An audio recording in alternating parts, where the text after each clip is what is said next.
So far, all the stories complement one another, so let's dive deeper into the star outburst idea. One of the recurring pieces of evidence in these cycles is the nova-level isotopes discovered on Earth, those that can only be made in a stellar nova event. And they happen to show up in microtectites and fossils from these 12,000-year disaster cycle events on Earth. But can the galactic current sheet produce a recurring micronova on the Sun? Yes, because there are two ways scientists know how those recurring nova are triggered elsewhere in space. One is a magnetic kick to the star, and the other is to dump material onto the star, an accumulation called accretion. It just so happens that the galactic current sheet, bringing the galactic magnetic reversal, delivers the magnetic kick, and that extra dust, neutrals, and ions coming with the sheet is the material dumped onto the star. Both known methods of making a nova combined into one with the galactic current sheet. After the first ever nova study that actually included magnetic field influence, we know that the isotopes stuck to the dust can't make it out of the nova remnant. So, those here at Earth arriving every 12,000 years have to be from our star. The isotopes tell us what we need in terms of what a star must do. The galactic current sheet brings both known methods in one, and they can't be coming from some other star. The coincidences are really piling up now. And as it turns out, events like the solar micronova at various stars finally fixed the long-standing galactic physics problem. They knew the current sheet existed and extended throughout the galaxy, but their models couldn't resolve how it was sustained at that distance.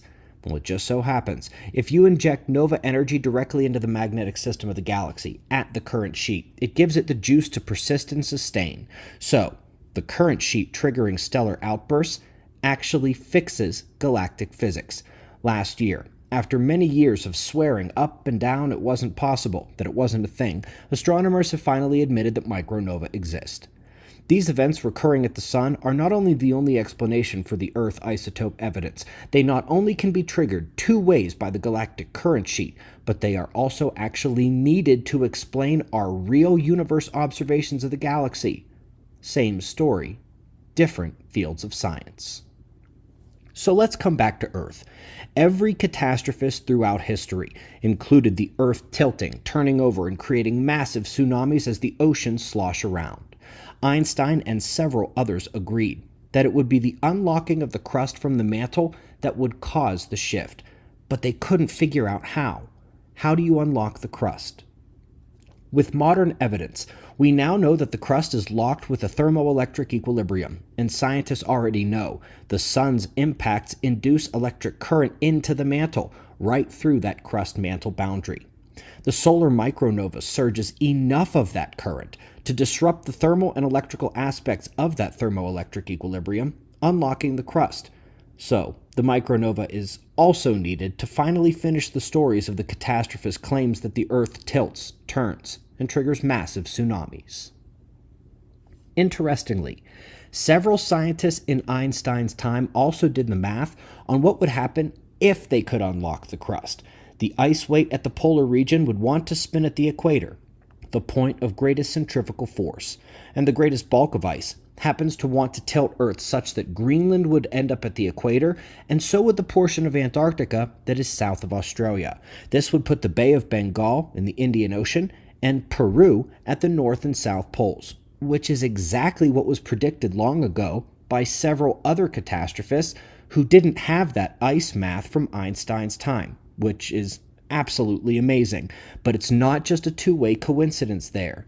The magnetic poles are already moving, as we mentioned, and they are set to meet one another, to collide in the Bay of Bengal, with Peru, of course, being on the opposite side of the planet. If the planet tilts as previously predicted, and as the later math would suggest it will just so happen to put the magnetic poles back at the north and south geographic pole. That's perhaps the greatest coincidence of them all, and yet, just another on our list.